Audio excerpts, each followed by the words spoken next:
Every team, every topic, everywhere. This is Believe. Even if you end up pressing the button on your PLB, you still need to survive until help arrives. Survival expert Gordon Crum and I have 13 weird tips that just might save your life.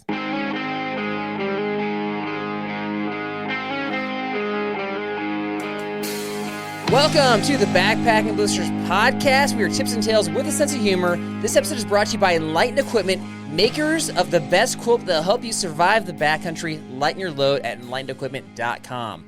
With me today is a survivalist, a doomsday prepper, host of an true crime YouTube channel, Gordon Crum, a.k.a. Granite. How's it going today, my friend?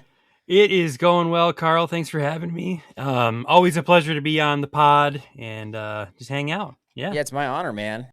Cool. You said like eco-noir, but I called you eco-true crime. Is that accurate there? Hey, it's pretty accurate. Like it's eco-noir is true crime for the natural world. So okay, just imagine that you're just focusing on crimes committed to the natural world, basically. It wrapped up in a mystery. Not to people, but to nature, you're saying. Yeah. Exactly. Okay. Where the victim can't speak. It's nature. It's places and animals, endangered species, that sort of thing. Okay. Yeah. So what's the most nefarious outdoor area or situation that we should be aware of, in your opinion? Oh, from a survival standpoint? From any standpoint, just like tell your channel, you're like, this is something that's like egregious. People need to know about this. Okay, so I think one of the crazier stories is that in Chicago, there's a site where they made the very first nuclear reactor. It was called CP1. Enrico Fermi had the very first nuclear reaction there. I always thought it was like Nevada or New Mexico. That's not right. Isn't that weird? It was in Chicago, University of Chicago. And then they rebuilt it out in a forest preserve. They actually built two other ones as well. So they have 3 nuclear reactors and they're running them for years. Okay. And when they were done, they blew them up and they pushed them into a big hole. And it was 40 feet deep. And then they covered it back over. And now it's a forest preserve, and the only thing that's there is like a headstone that says "Do not dig," and it says like it's radioactive underneath the ground. Don't dig. So I just and right. Over time they have put in like test wells, and they've actually found there to be tritium in the water, and the nuclear waste is leaking out into the surrounding area. It's just what happens, right? It's low level nuclear waste, but it is leaking. Like into the groundwater that's going into Chicago? Into the surrounding area, like it's a suburb of Chicago. But yeah, they've got test wells, and they're locked up, and you can't take any water from the property. So it's just it's interesting. It's a bit of history, but also like we could probably do better at disposing of nuclear waste, right? Than shoving it in a hole and covering it up. Not in the past. Can't go back and change that. Right. Exactly. Okay. So the video is probably about like you go out to the site, you go to that stone that says like don't dig here, and you're gonna dig there. Is that correct? Well, yeah, I bring my e-tool and I dig. Yeah. I'm just kidding. I've seen the video. I'm just joking. Families go there to picnic, and so it's perfectly safe. Supposedly, if you trust the powers that be that much. All right. Yeah. And so along those lines, like you're checking in, kind of digging into like historical situations that are, I mean, I use the word nefarious or egregious. Are those appropriate words? Yeah, absolutely. I mean, it's something that would be very unsettling and it would bother you. So like the videos have a tone to them, right? It's an eco-noir. It's a noir tone. It's a slow dread. And hopefully by dread. Yes, they open on mystery and sort of like the issue, and then I unpack that along the way, and at the end there's a hopeful sort of ending, like we are heading in the right direction, or we could be, and I'm hopefully inspiring people to have some personal responsibility in it, right? Like to have some stewardship of the world that they're in. So it's kind of like the outdoor Dateline. And I know you I know you're not there yet, but do you eventually see yourself just like sitting across from somebody interviewing them, and you're talking about like challenging people to have responsibility, where you just like actually challenging the person who is responsible to take responsibility. Yeah, I mean that takes some courage, right? You're a confident guy, right? Yeah, I mean I could see it. Holding these people to the fire, yeah. Okay. Yeah. All right. So that's your Gordon Crum YouTube channel, but you also have another YouTube channel, Granite, which we've referenced before on the show. And that's more of like survival-based and gear-based and kind of like just a different take on things. And so we've got weird survival tips that you need to know that might be tougher than you think. And I know like this is really featuring your expertise, but I'm not going to be shy. Like I'm going to jump in with a few things myself, and if they're terrible, you can say that. All right. Will do. Okay. Bible verse of the episode, Matthew 24:13. But the one who endures to the end will be saved. All right. So when you think about enduring to the end, what is the most critical character quality in your opinion?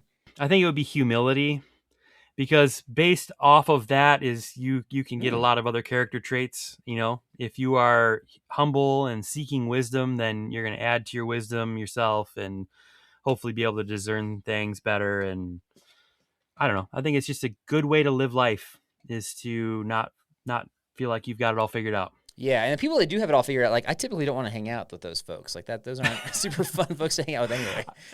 And I noticed this. I'm saying like humility, and then I've got my like YouTube plaque up here, but like you know, by the way, by the way, no, yeah.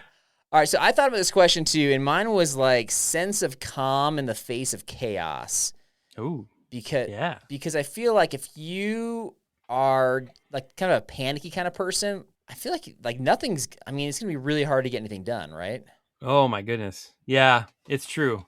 You've got to have sort of a North Star, something you can go back to when you are in a rough situation where you're overwhelmed. Right, for sure. Something to hang on to. Yeah. So keeping those things in mind.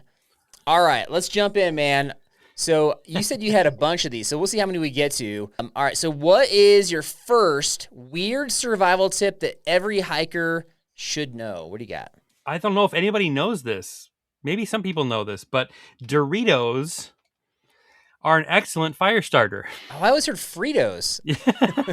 Fritos might work. I don't know, maybe. Okay. But Doritos are an excellent fire starter. So you can light a Dorito on fire. A single chip will burn for a couple of minutes. Right. Yes. Because of the oil, right? Yeah, the oil and all the MSG and chemicals in there. Yeah. Is that going to be another like nefarious video you put out? It's about people burned a whole bag of Doritos, and now the site is like blacklisted from out in like national parks. I'm going to take down Frito-Lay, man. They're going down. Okay, so do you find that when people are going out into the backcountry, or even like just they're going like away from civilization, are Doritos a common food they have with them? Well, you know, Chef Corso. You know Chef Corso? Yeah. He's been on the show before. Yeah, he's got his books, you know, his cookbooks. Yeah. So he's a big fan of Doritos and Fritos in his food, you know, like he'll make like meals, backpacking meals with those in them. Okay. And so I've recently been taking Doritos with me because they do add a little bit of texture and crunch to an otherwise bland and boring mushy meal. So yeah. Touche. So I think backpackers, I think they should be bringing Doritos with them. Okay. I will say like Fritos are like, I think if you look at the ingredients, there's like corn, oil, salt. I think that's it. Oh, that's wonderful. Doritos, there's probably like a million ingredients, but just, So I don't know if Fritos are healthy, but just if you're looking at like, I don't know. Is that paleo? Would that be paleo? Is there a Frito diet we can be on? Yeah. For sure. Okay. All right. Number one. All right. Use Doritos as fire starter. Okay. Number two. What you got? Number two is, let's say you are injured in the wild, right? There is some historical precedent to this one, that spider silk was used as a wound dressing because of its high levels of vitamin K that actually induce clotting. So if you are injured, you can find a sufficient amount of spider silk, pack that into your wound, man. You're going to have like quick clot. Yeah. I think if you're in places like Arkansas that has like spider silk all over the place, or places like Australia where that spider silk is like rope, then Yeah. Yeah. Yeah. And I think that's, I don't know, like I'm in Colorado. Like I feel like they're just like really thin. Like Yeah. I've been the web breaker on the trail before. Yeah. Like how would you capture that? What would you do? Yeah. I don't know. You're like bleeding out and you're trying to capture spider silk. It might not be very practical, right? Right. But it if you're in supposedly certain works. places, okay, I did not know that spider silk was strong in vitamin K. If you're not bleeding out, you just want like extra vitamin K. Can you eat it? Yeah. You put some on a Dorito and there you go.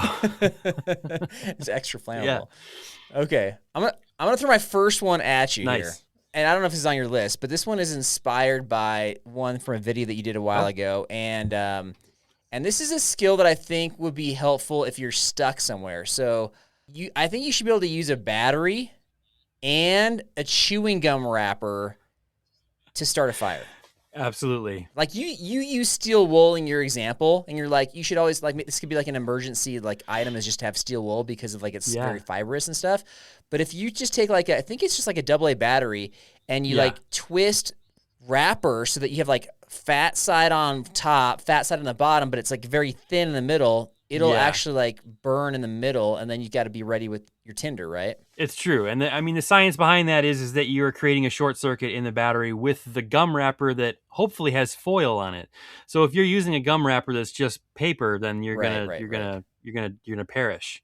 But so the foil, it's metal, so it's gonna create a short circuit, and in the middle, you kind of thin it out a little bit, and so you can kind of concentrate it. Otherwise, you'll end up with like the short circuit happening right where your finger is, where you're holding it on there, and then you're gonna burn your finger. So yes, I kind of want to concentrate. When I try this, I got to use something. But here's the thought on this one is just that, okay, you made this comment. You're like, this might be harder to do because more people are bringing these rechargeable batteries in the backcountry and trying to dig those out, like for sure is like an effort. But when we did an episode on like headlamps, do you bring, the ones with AAAs or do you bring the ones that are rechargeable? Like a ton of people were like, no, you got to have the AAA batteries, and I was bringing extra batteries, which surprised me. But there's actually a lot of people that are still doing that, I guess. Yeah. Wow. I mean, to me, it's like wasteful, right? Like I use rechargeable, right? So like I couldn't do that. I wouldn't be able to access the battery inside of here, I don't think. Well, if anybody could, you could. You'd have all the like little tools and things to pull it out, right? If anybody, I'm MacGyver. You are. You're like the survival MacGyver. Yeah, they did a reboot on that show. I haven't watched it. Okay, no. Okay, so here you go. Here's an example. This is a rechargeable battery, but you can get to it. You can get it out, and it doesn't look conventional, but you could use this with your gum wrapper. Would you know where when I see rechargeable batteries, I don't know where the positive and negative terminals are. It wouldn't matter in the sense that you're using a gum wrapper. You can just wrap it around each pole of the battery, and it'll make a fire. Yeah. Okay. So even if you do have a rechargeable like this, you might be able to get to the battery. So. All right. There you go. Right. Okay. So it sounds like you're in support of that one. I am in support of that one. I think that's pretty practical. Yeah. And the thought is that and I should address this earlier, but the thought is when people think about survival, they're like, okay, do we even need these skills? Like, can I just stinking press the red button on the PLB? But while you're waiting, if you're in a colder environment or somebody's going into shock and you need to like start a fire, who knows if you're away from camp or whatever, it could be helpful. Like, do you agree with this? I totally agree with that methodology. That way of thinking is so important because if you have these survival skills, you're almost going through the world and you're navigating and you're constantly thinking of this in the background too. You're able to pick up on hazards and see different plant types around you. It's like you have a heads-up display overlaying all this information in front of you as you walk. Okay, next one, what you got? All right, next one is birch bark. It burns when it's soaking wet, and that's thanks to an oil that's inside of it. It's called betulin oil. I might be totally butchering that pronunciation, but betulin oil is very, very flammable. So if you take birch bark, even if it's raining outside, you can strike a lighter on it and it will burn. So you basically just hold the birch bark and the lighter underneath and it'll catch. Oh yeah. Yep. Even if it's soaking wet. So like I've done examples where I've taken birch bark and dunked it into a bucket of water and then brought it up and lit it on fire. Wow. Yeah, because of the oil in it is very flammable. So don't ever take it off of a living tree. When there's birch trees, there's always dead ones on the ground. Take it off of that. I've Okay. seen so many people take the bark off of a birch tree and they'll end up killing it because they go all the way around it and they take off. Basically, they're just taking off all the cambium so that the tree can't drink anymore. All right, number 4. All right, number 4 is if you're in the desert, because I like to give the desert people some love here. So if you're in the desert and you are suffering from potential heat stroke, you can urinate onto something and wrap it on your head, and the evaporative cooling will help you cool down. Like a buff, you're saying. Like a buff. There you go. Okay. I don't know if you have a buff in the desert, but maybe you would. I don't know if you're doing like sunblocking kind of thing, or probably more likely like your sun hoodie, maybe the hood part of the sun hoodie. And there you go. Just take a leak on it. Yeah. Evaporative cooling. Don't drink it. Although there is a story of a lady who did drink her own urine and survived for several days in the desert. Okay. Amazing story. But it's not good for your kidneys, right? You're going to go into kidney failure like right away. Long-term damage there. Okay, so do you know of anybody or have you tried this technique? I have not personally tried that technique, but I have tried a technique where I've drank my urine indirectly. Okay. You want me to tell you about that one? Yeah, go ahead. So one cool trick that you can do is that if you are in a survival situation, you can create a solar still. You can dig a hole, and if you have a piece of plastic, you can put the plastic over the top, seal it with dirt around it, so it creates a sealed compartment. Right. And then if you put like leaves or vegetation inside of there, the moisture will evaporate onto the plastic and then drip into a cup. It's called a solar still. Well, a lot of people don't think about it, but like if you are going to urinate, like go ahead and pee into the solar still itself. And then that will evaporate. It leaves behind the salts and urea and all the bad stuff. And then only the purified water, distilled water essentially, is what's going to come down off of that plastic into your cup. And when you say coming down off the plastic, like is it going along the edges of the plastic, or how do you know where to put the cup? So you take your plastic and you kind of put a rock in the middle of it, a little tiny rock or a pebble, and it weights it down just a little bit. So that as the water condensates and drips, it drips off of that rock in the middle and falls into your container that's in the bottom. Like one drop at a time, basically. Like you're not going to get a lot out of it, but in a survival situation, you'll get enough to like keep your mouth from getting too dry and hopefully survive. Well, how much did you get out of yours? You can get about a cup a day. Okay. In a good hot day, you can get about a cup. So if you have, I mean, it's not like you're going to get a liter out of it a day or something like that. Right. But you just being mindful of like, oh, I have this extra moisture I can contribute to my solar still to make it work better. Yeah. That was a bonus one right there is how to safely drink your own urine. Thank you for that one. Okay. Yeah. You're welcome. Yeah. Okay. I'm going to throw one at you. Yeah. This next one I've got is when you hit the red button on your PLB, then let's say that it really is an emergency situation and like the helicopter's coming. The helicopter is now looking for you and has to find you. This used to not be a problem. I think it's a problem now. Here's the situation. People are typically putting out their really bright clothing. Interesting. Or they're putting out their tent rainfly, which is like, bright to try to like capture the attention, right? Like so that people know, the helicopter pilot knows where to go. So I was just at the Denver Media Show, and it's got all the latest gear, like 2027 gear coming out. I'm talking like clothing, I'm talking sleeping bags, tents, backpacks, all that stuff. The latest trend is these muted colors. So you have like these muted blues, grays, whites. Like think about like the Durson tents. Think about all this stuff. They're these really just non-bright colors. I call them like communist colors, where like I literally talked to Kelty. Kelty has a new tent coming out. I'm super excited for the tent, and they have this like brown rain cover, and I was like, okay, what's the deal with the communist colors? And they're just like, well, our logo is orange. I'm like, yeah, but your logo is like 1% of the whole thing here, and it blends in with the brown anyway.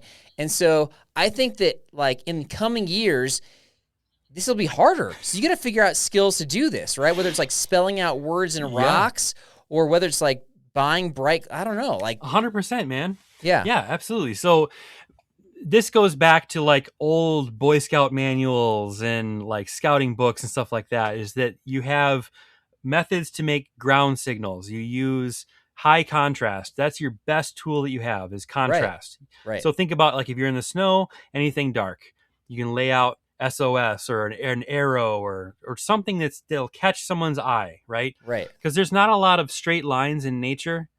So if you can make any sort of a straight line, it's going to catch somebody's attention. Right. And so even though you don't have color to work with, you have contrast that you can work with. Okay. So that's how you do it. But I was just like, I don't know. I'm appalled at these colors, by the way. This is probably a different episode, but yeah, I can tell that there's a lot of anger. There's like some angst underneath. I met with one company. I think they're pronounced like Neurona. I hadn't heard of them before, but I guess it's a pretty big clothing brand. And they actually had like these pops colors, and I was just like, thank you so much for having color. Anyway. So where does that come from, Carl? Like, is this you just like enjoy vivid color, or is it? Doesn't everybody want to pop a color? I don't know. I think some people. Here's the counter to that. The counterpoint to that is that they want to enjoy nature without seeing the bright colors. They want it to blend in so that they feel immersed, right? For sure. Then the other side of that is that you're going to lose your tent, right? You're going to lose your way, and you're not going to be able to find your way back to your tent. So I don't know. No, I know there's definitely a group of folks. I don't think it's everybody, for sure. And when you think of like the brand Nemo, I think of like they popularized their tent off that like lime green. Yeah. Yeah. So I think there's definitely people want that too. But I was just in Sequoia National Park a couple weeks ago. And I'm coming down off this pass, and it's a pretty crazy pass to descend. It's like scree field going down. It's nuts. And to the point where there's no official trail. You just have to kind of make your way. So as I'm going down, I'm like looking for my target. And I'm like, there's a lake, I think, around the corner, and I think that's where we're camping. And it's late in the day. And so as we're going down, like we kind of like the corner reveals itself. There's a lake, and then I see this bright blue tent. And I was like, morale boost right there. I'm like, that's where I'm going. There's somebody already there. Yeah. It's super practical. The brown tent, I wouldn't have seen it. So that's right. That's right. There's a lot to be said for vivid colors. Right. Absolutely. Well, which side are you on? I love orange. I love green. So like, it depends on where I'm at, what I'm doing. I do like to have a little bit of color because I am one of those people that gets turned around, and it has helped me in the past find my campsite to be able to see a color that's vivid. Right. But I also get it. I also get that you want to be immersed and you don't want to feel like you're in a place with a bunch of man-made anything. So I see both sides. So you want camo. You're like, really, I would want the camo colors. I don't know. Like I'm not camo orange / green. Not exactly camo, like more like olive drab. I like olive drab. Yeah. Just the word drab, like that's exactly my point. That's hilarious. There's a lot of that color. There's a lot of grays and all that stuff, man. Yeah. Okay. I'm going to probably hit on this topic later, but it's good to get your take on that. All right. So that was mine. Yeah. All right. You got a couple others? I do. I got more, man. I've got more. So Old Man's Beard. Have you heard of this? Yeah. That's in the Pacific Northwest. Yeah, moss. So it's a lichen, and it's naturally antimicrobial. Oh. And it has been used in the battlefield to, they'd pack wounds with it and use it as a dressing. So it is something that you can use in a pinch, if you've been cut or whatever, you can use that as antimicrobial. Okay. Supposedly. Yeah. So if you shove it in your armpits, will that reduce body odor? I want to do a video on that. Or down your base layer, for example. It's a total thru hiker thing. That's got to be something we do for thru hikers. Yeah. I didn't bring deodorant, but I do have access to Old Man's Beard. I did not. I thought you were going to use it as like a fire starter. That caught me by surprise. That's a good one right there. Yeah. Okay. Absolutely. All right. Antimicrobial. All right. Next one. What you got? The next one is, have you seen the fungus that grows on trees that's kind of like shaped like a horse hoof? No. Wait, the fungus? No? What color is it? like a mushroom or fungus. It'd be like a brown color. Okay. It looks like a horse hoof, like literally looks like a horse hoof. Okay. Growing off the side. Now you'll see a bunch of them. When you go out, you'll see a bunch of them. Those can be used for tinder, you can actually start a fire inside of one of those, and it will slowly smolder for a very, very long time. Okay. So you can use it to carry fire from one camp to the next. Oh. So like if you were in a survival situation and you had to move for whatever reason, usually it's not a good idea to move, but if you had to, you could find one of those, put your coals in that horsehoof fungus, and carry it on to your next campsite and be able to start a fire right away. That they actually used to do that back in the old times, 5,000 years ago. They found an Iceman. They call it the Iceman.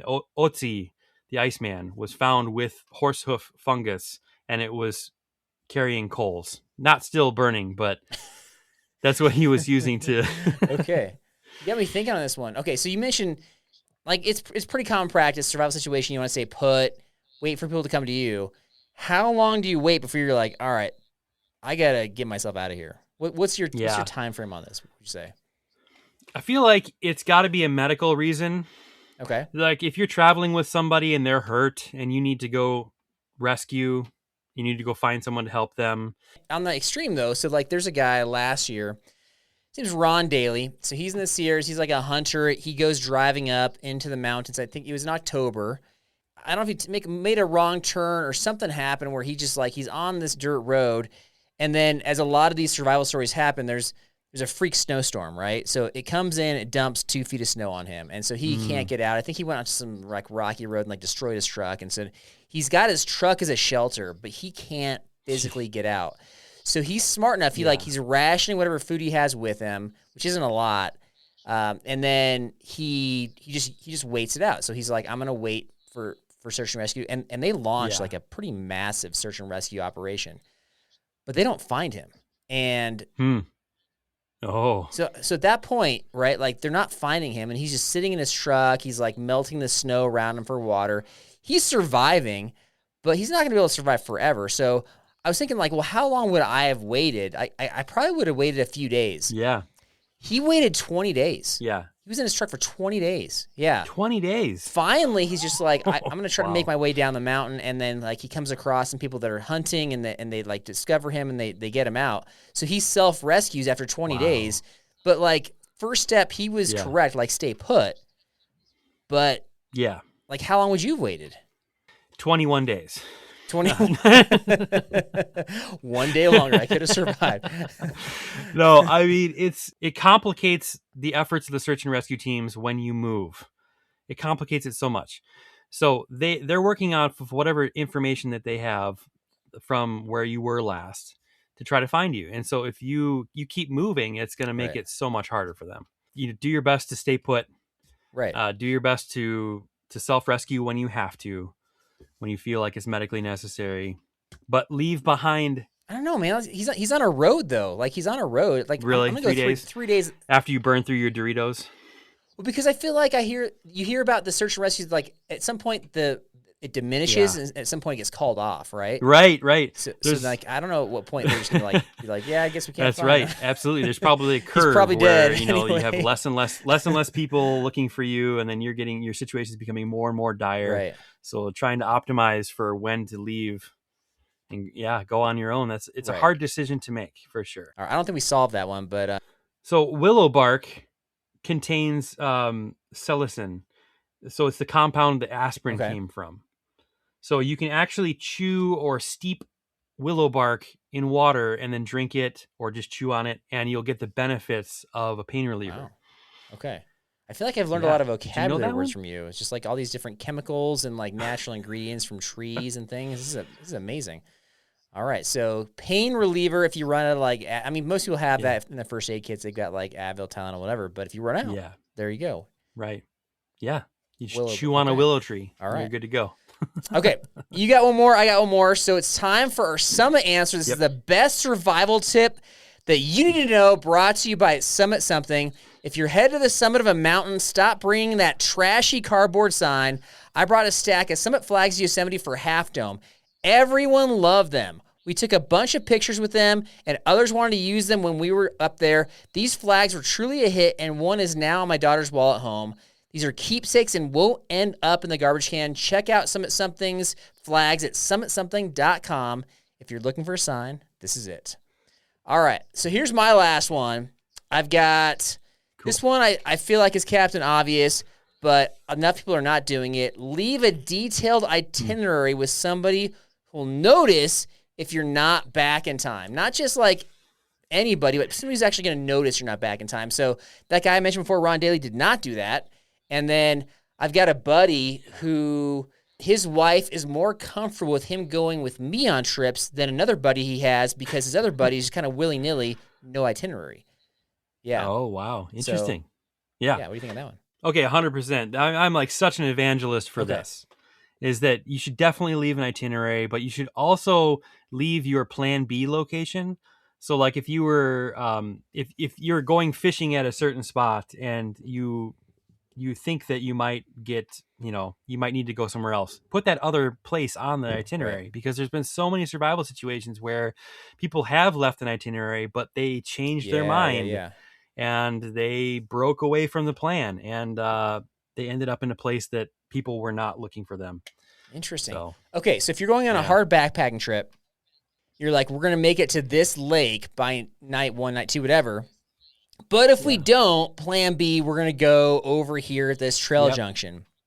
Is that planting the seed in your friends' minds that it's okay not to make the lake? Like, you know what? It's okay because we got a plan B. Are you giving them an out, basically? Totally are. Yeah, totally.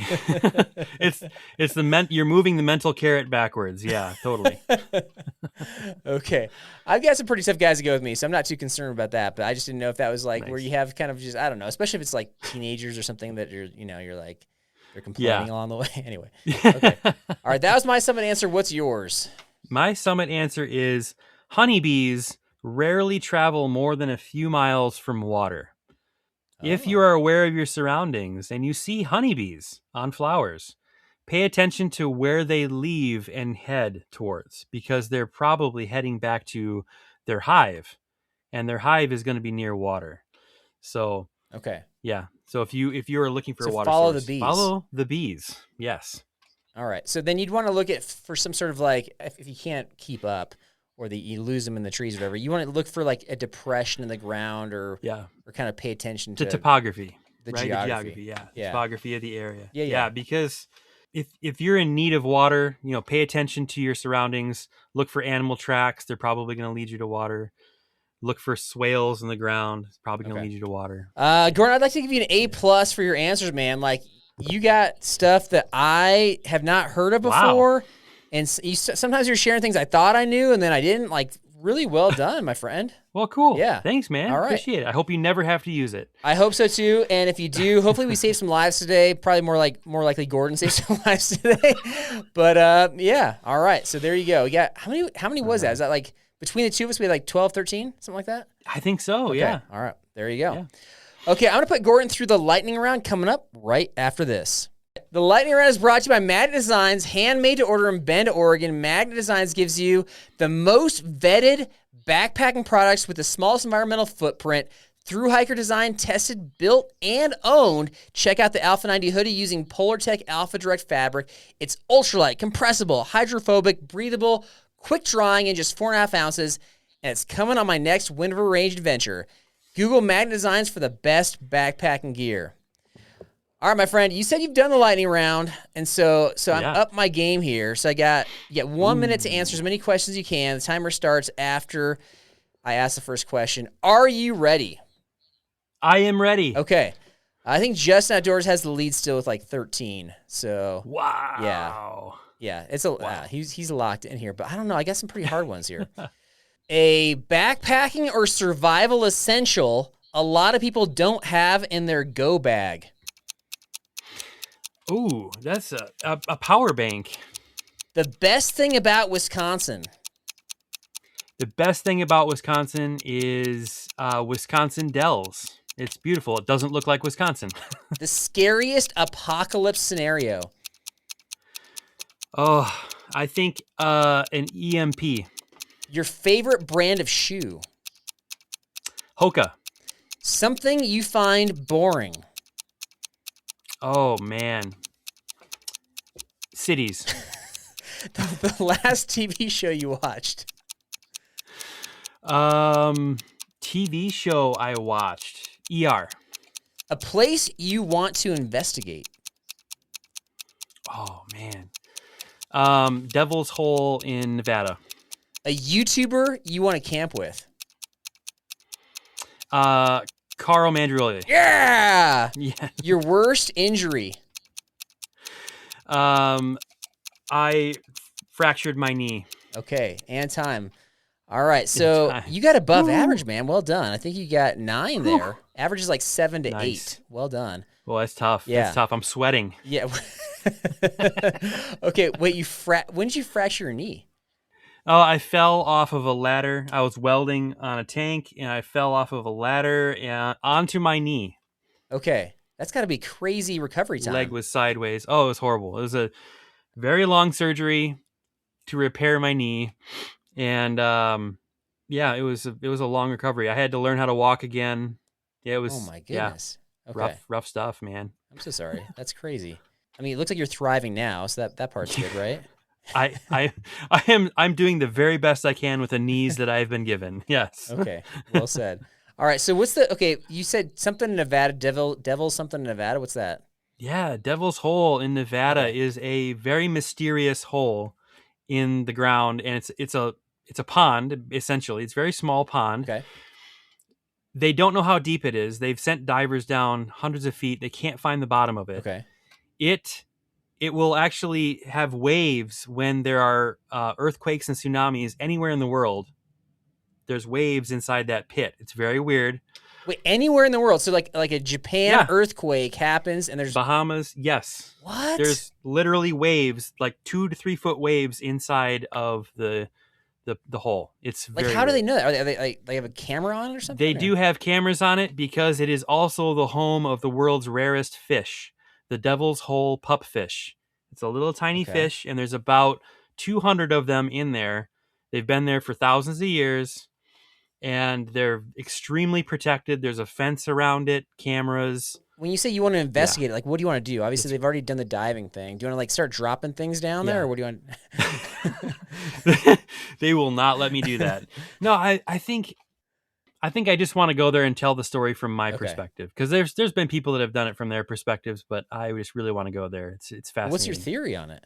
I don't know, man. I think it's connected to some very large underground aquifers, obviously, and just the fact that it can. But like it's in a different tectonic plate than where other, like not even rubbing. Like right. I don't know. That's crazy. It is crazy. Yeah.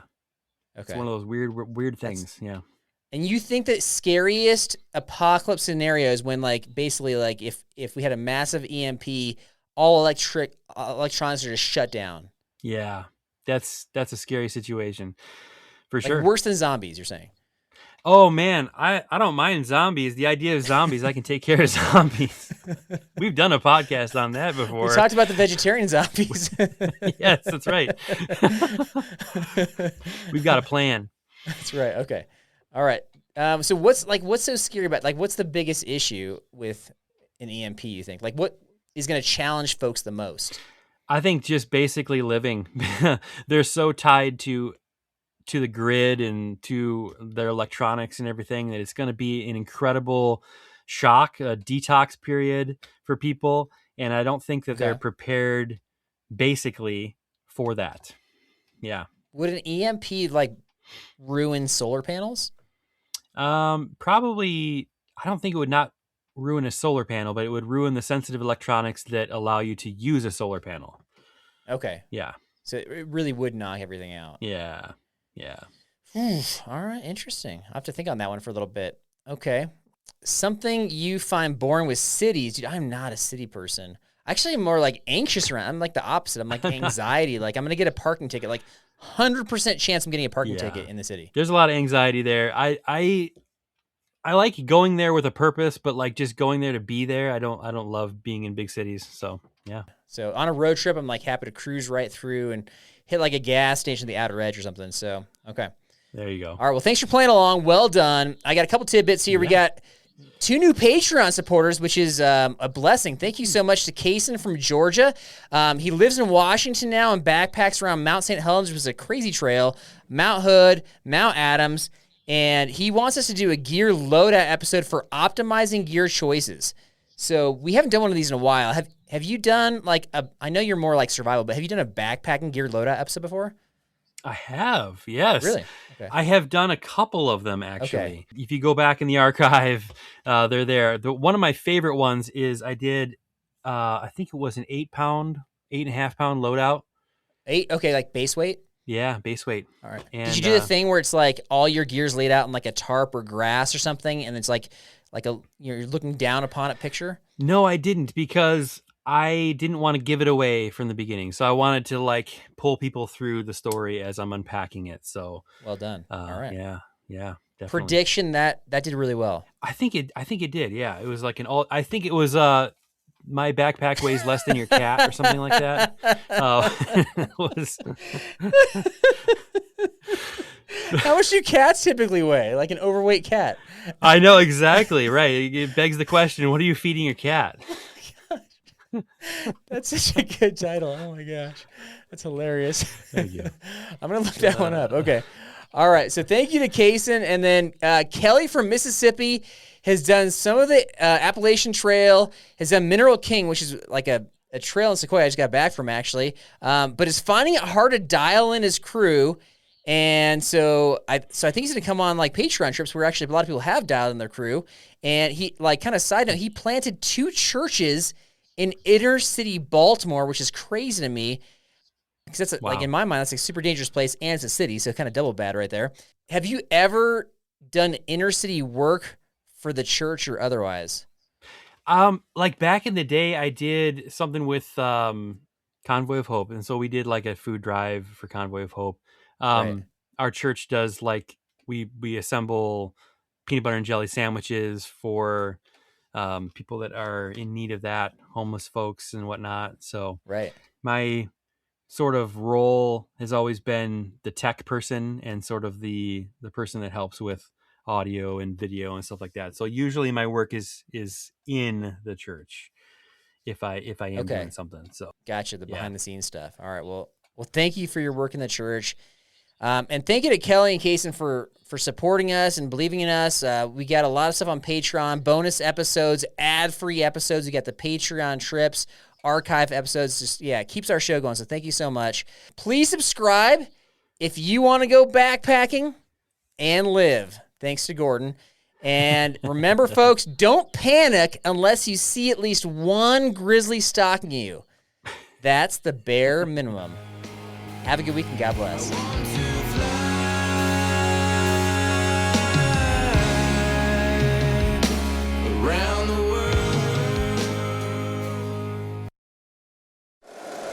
If you like the show, please take a moment to rate, review, and subscribe. It really does help the show to grow. Thank you for listening.